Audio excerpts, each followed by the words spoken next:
Boys tonight to sign what some call the first major civil rights legislation of the 21st century. It will prohibit employers and insurance companies from discriminating against people based on their DNA. As scientists unravel the mysteries of our genetics, businesses are now offering specialized DNA services to people, hoping to discover all kinds of things about themselves. KTVU's Renee Kemp has tonight's special report. Scientists are now able to deconstruct the building blocks of human life, and private industry is using it in unexpected ways. The most important side of DNA, and the reason we're putting billions of dollars into research on it, is for health. But there are new ramifications as companies seek patents on individual human genes and find profitable uses for DNA. We're really concerned that the marketing of these technologies is getting way ahead of the science, way ahead of people's understanding of what's going on. In many ways, the public has seen only a hint of what DNA profiling can mean. It's helped determine why some people can roll their tongues, why some can arch their eyebrows and others can't. DNA sequencing can even determine paternity, but now even that process is as close as your drugstore shelf. Sorensen Genomics offers this $20 do-it-yourself paternity test. Submit a cheek swab with a lab fee, and in 2 weeks, the company claims you can determine who's the daddy. More importantly, DNA can determine if you're at risk for certain diseases. The great thing about what we're offering is that we know a little bit now, but we're going to know a lot more going forward. And so what we feel this really gives people an opportunity to do is learn about genetics in a new and interesting way. 23andMe, which refers to the 23 pairs of chromosomes on the human DNA ladder, is a Mountain View-based startup company.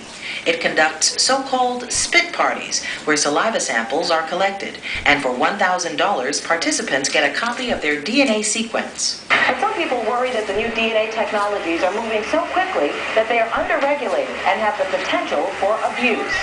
23andMe and 5 other companies are now being investigated by the California Department of Public Health because of consumer complaints about the price and accuracy of results. Other critics openly wonder how such companies are using those DNA results.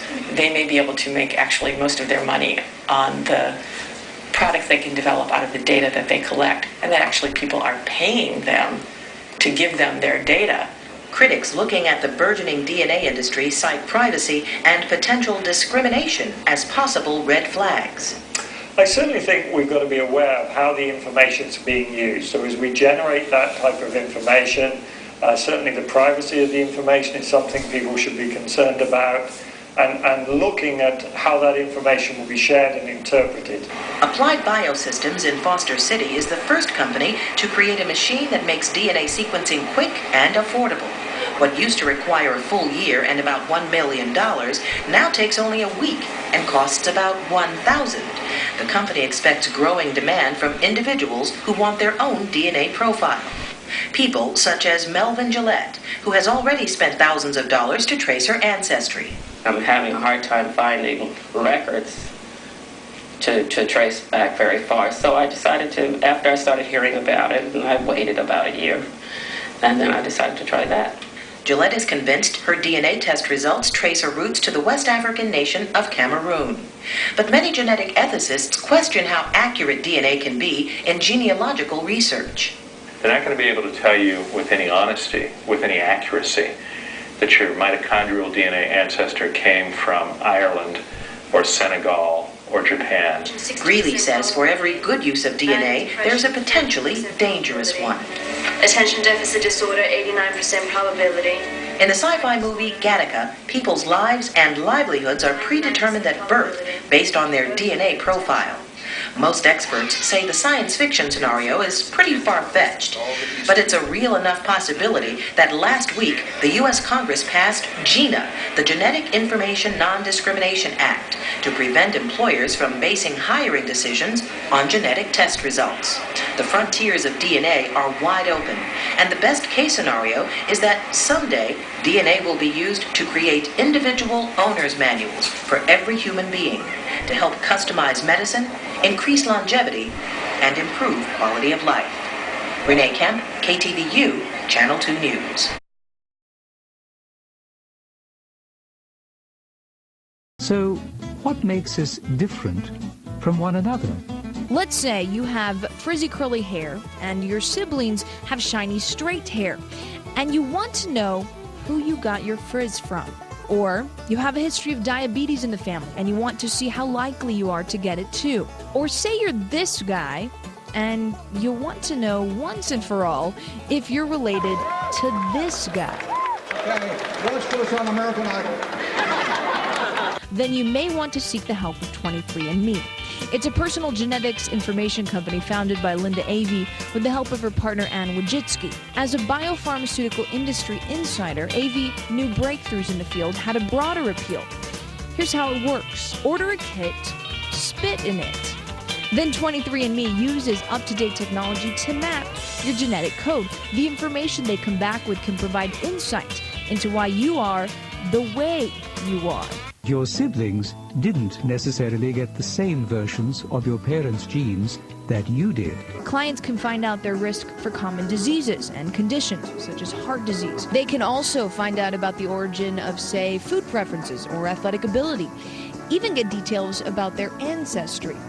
As for the Buffetts, only time will tell. Where did that idea for the business model come from? Say, okay, we want to work like a Facebook, for instance, that connects people from the same school or the same city, but do it from a genetic standpoint. I mean, where did that come from? Well, it really came from the roles I was having in the companies I worked for, where I was going out and talking to researchers. And the difficulty with doing genetics research, it's not so much the tools and the technologies. We have those. It's really very difficult to assemble large cohorts of people who have a particular trait or disease. It's really hard to get access to them, to reach out to them, hard to pull information out of them. And it seemed like we've got all these social networking tools, why not apply this to genetics research? So it was really that idea that we can build an online relationship with individuals and get specific bits of information. We can't collect everything. Of course, you can't self-report certain things about your health, but a lot of it you can because you know about yourself. So it's all about creating this web technology to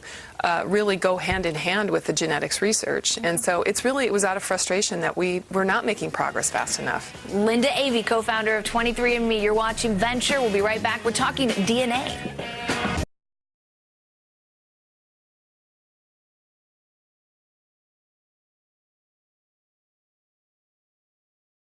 Our vision is that, I don't know if I can give you a timeline, but probably within 10 years, I believe all babies who are born are just going to be sequenced from day one. And that information will be part of their molecular profile. And, wherever you can do a genetic diagnostic, that will be done. And that, those data will probably reside in their medical record. So it's just a matter of getting the tools to a cost point where that's feasible.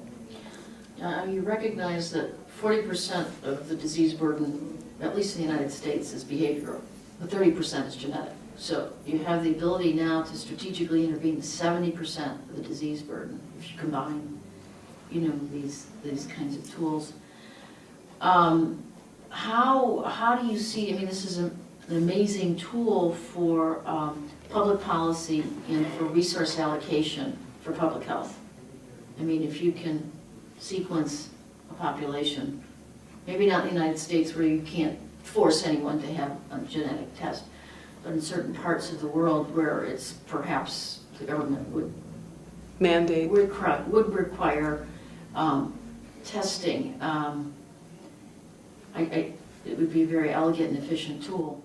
And I think it'll be a lot easier, for those countries that are in a position to mandate something like this, that the benefit is each person gets their information. It's not that they're taking it away from them, it's more like they're giving it to them. And that's a huge difference. And people, I think, will be much more open, and they won't feel like it's been pushed down on them, as opposed it'll be, they'll see it as an opportunity to learn more about themselves, and if that can benefit their country as well, it'll feel more like a partnership, I think, as opposed to a heavy regulatory hand coming down on them. So you're a good citizen, and the government actually is helping you be exactly, and you're able to contribute information to your country, to help your whole population and the people who live around you. And if you've got similarities with other people in other countries as well, I think it'll even help blur some of the boundaries and some of the borders between people who might not agree with each other for other philosophical reasons, but now suddenly they're connecting at a completely different level. And I hate to say that we could get rid of political strife in this world, but I think we think pretty big up here. So we're excited about how that might change mindsets and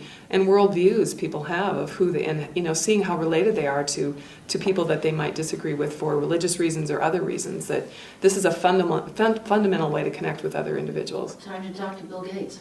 Yeah.